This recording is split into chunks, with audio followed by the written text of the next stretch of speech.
नमस्कार, हिमाचल समाचार में आपका स्वागत है। आज के मुख्य समाचार। मुख्यमंत्री ने चंबा विधानसभा क्षेत्र को 275 करोड़ रुपए के विकासात्मक कार्यों की दी सौगात।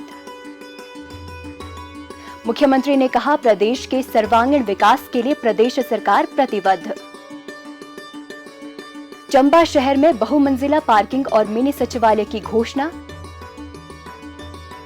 मुख्यमंत्री ने कहा, नई खनिज नीति प्रदेश में अवैध खनन पर लगाएगी अंकुश। मुख्यमंत्री ने शिलाई विधानसभा क्षेत्र में 110 करोड़ रुपए की विकासात्मक योजनाओं के किए लोकार्पण एवं शिलान्यास। मुख्यमंत्री ने कहा, धनबल से जनमत का अपमान करने वालों को अवश्य सबक सिखाएगी प्रदेश की जनता। जन समस्याओं का समयबद्ध निदान प्रदेश सरकार की सर्वोच्च प्राथमिकता। और अब समाचार विस्तार से। मुख्यमंत्री ठाकुर सुखविंदर सिंह सुक्खू ने मंगलवार को चंबा के चौगान में एक विशाल जनसभा को संबोधित करते हुए चंबा शहर में बहुमंजिला पार्किंग, मिनी सचिवालय, इंडोर स्टेडियम, ग्राम पंचायत उदयपुर में Rajiv Gandhi model day boarding school, Chamba Chaugan के सौंदर्यीकरण के लिए 20 लाख रुपए, चंबा हेलीपोर्ट के लिए 13 करोड़ रुपए प्रदान करने, साहो में उप तहसील व जल शक्ति विभाग का उपमंडल खोलने, साहो में खेल मैदान के लिए 15 लाख रुपए प्रदान करने, उदयपुर में आयुर्वेदिक डिस्पेंसरी खोलने, चुलीहारा में पीएचसी खोलने तथा आईटीआई चंबा में प्लम्बिंग व फीटर के पाठ्यक्रम शुरू करने की घोषणा की। उन्होंने कहा कि उन सभी स्कूलों को स्तरोन्नत किया जाएगा जिसकी सूची विधायक उन्हें प्रदान करेंगे। मुख्यमंत्री ठाकुर सुखविंदर सिंह सुक्खू ने चंबा विधानसभा क्षेत्र में 275 करोड़ रुपए की विकास परियोजनाओं के लोकार्पण और शिलान्यास किए। मुख्यमंत्री ने कहा कि उन्होंने जीवन में हर चुनौती का सामना दृढ़ संकल्प के साथ किया है। उन्होंने कहा, मैं किसी राजनीतिक परिवार से संबंध नहीं रखता हूं और आप ही की तरह आम परिवार से उठकर मुख्यमंत्री के पद पर पहुंचा हूं। मुझे सत्ता का लोभ नहीं है, बल्कि हमारा लक्ष्य आम आदमी की आवाज बनकर अंतिम पंक्ति में खड़े व्यक्ति की सेवा करने की है। जब मेरा 15वां महीना खत्म हुआ तो मेरे पास कुछ लोग आए और उन्होंने पूछा, शाम की बात है पिछले कल की, कि 15 महीने में आप कैसा महसूस कर रहे हैं। मैंने कहा, मेरा जीवन तो संघर्ष से भरा पड़ा है और इन 15 महीने में जो चुनौतियां मेरे सामने आई, उन चुनौतियों का सामना मैंने लड़ाई की तरह ना करके युद्ध की तरह किया है। यही मेरी सबसे बड़ी सफलता है।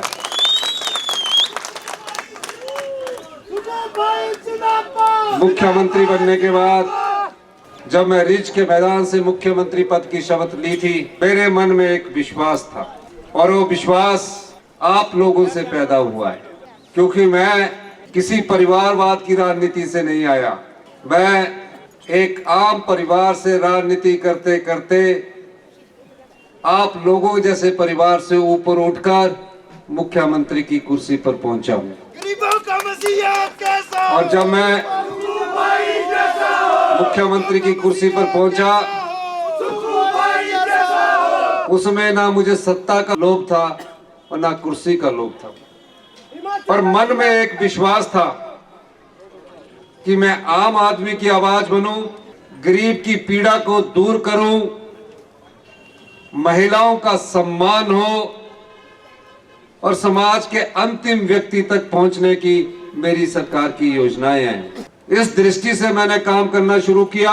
हमें तो सिर्फ आपकी सेवा करनी है। आपने मेरा कई बार सुना होगा, मैं सत्ता में सत्ता सुख के लिए नहीं आया हूं, बड़ी बड़ी गाड़ियों का लुत्फ उठाने के लिए नहीं आया हूं। मैं सत्ता में व्यवस्था परिवर्तन करने के लिए आया हूं। इस व्यवस्था परिवर्तन का फायदा आज आपको हमारी योजना द्वारा मिल रहा है, जिसमें 1500 रुपया भी व्यवस्था परिवर्तन का एक उदाहरण है।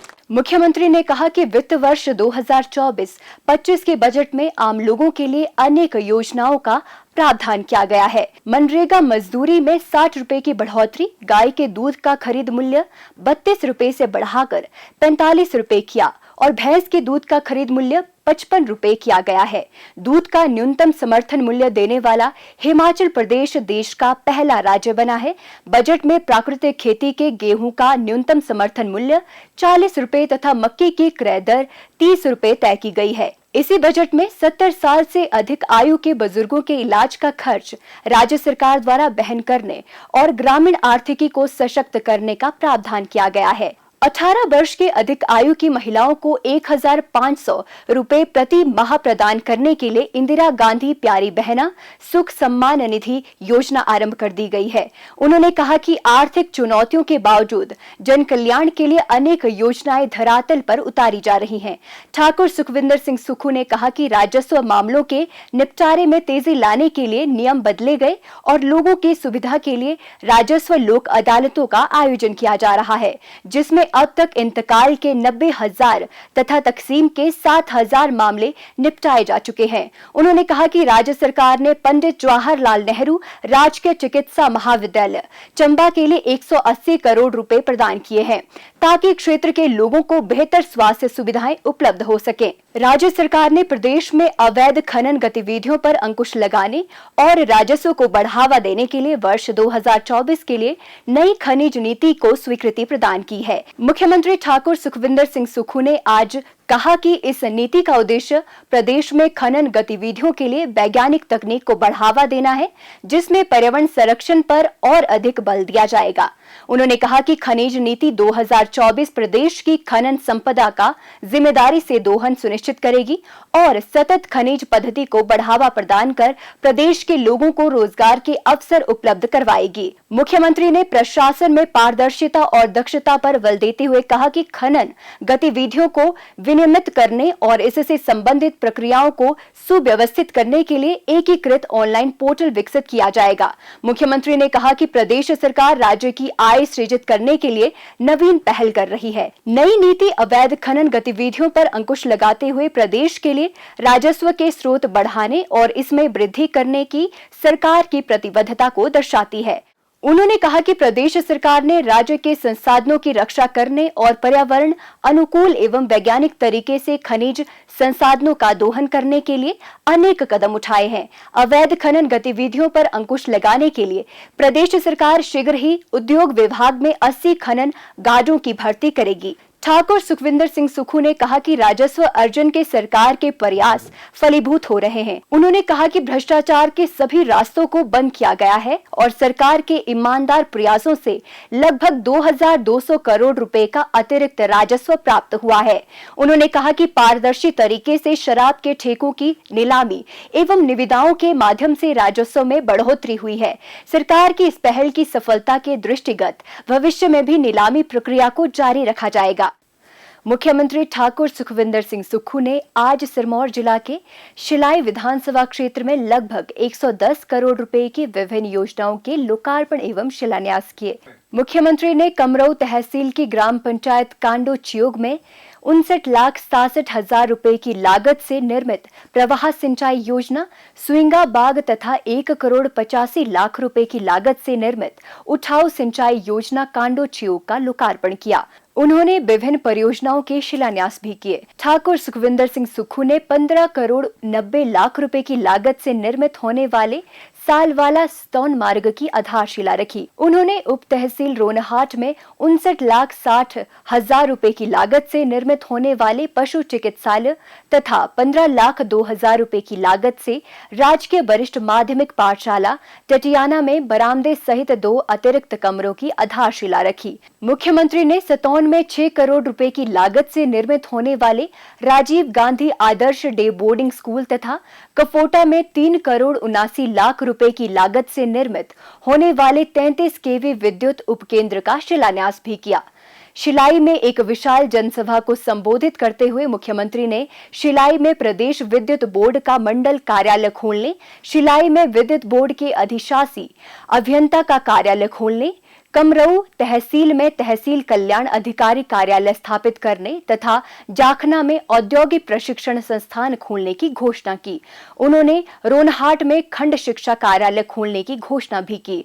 उन्होंने कोटा पाव तथा हला में प्राथमिक स्वास्थ्य केंद्र तथा थोटा जाखल उत्तरी तथा नाया पंजौर में स्वास्थ्य उपकेंद्र खोलने की घोषणा भी की। उन्होंने खुवियार में राजकीय माध्यमिक पाठशाला, गंगटोली में राजकीय उच्च पाठशाला, तालोबास में राजकीय प्राथमिक पाठशाला, ग्राम पंचायत कोड़गा के पनवार में राजकीय प्राथमिक पाठशाला, जंखाड़ो में पशु औषधालय की घोषणा की। उन्होंने कहा कि शिलाई अस्पताल में विशेषज्ञ चिकित्सक भी उपलब्ध करवाए जाएंगे। मुख्यमंत्री ने बम्बरार खड्ड पर पुल निर्मित करने, शिलाई खंड की 10 सड़कों के लिए 25 लाख रुपए प्रत्येक सड़क तथा मानल कोडगा सिकानली मार्ग के लिए 24 करोड़ रुपए प्रदान करने की घोषणा भी की। इसके अतिरिक्त मुख्यमंत्री ने रेणुका विधानसभा क्षेत्र के संगड़हा में प्रदेश विद्युत बोर्ड का मंडल कार्यालय तथा ददाहू में खंड विकास अधिकारी कार्यालय खोलने और हरिपुरधार स्थित नागरिक अस्पताल को आदर्श स्वास्थ्य संस्थान के रूप में स्तरोन्नत करने की घोषणा भी की।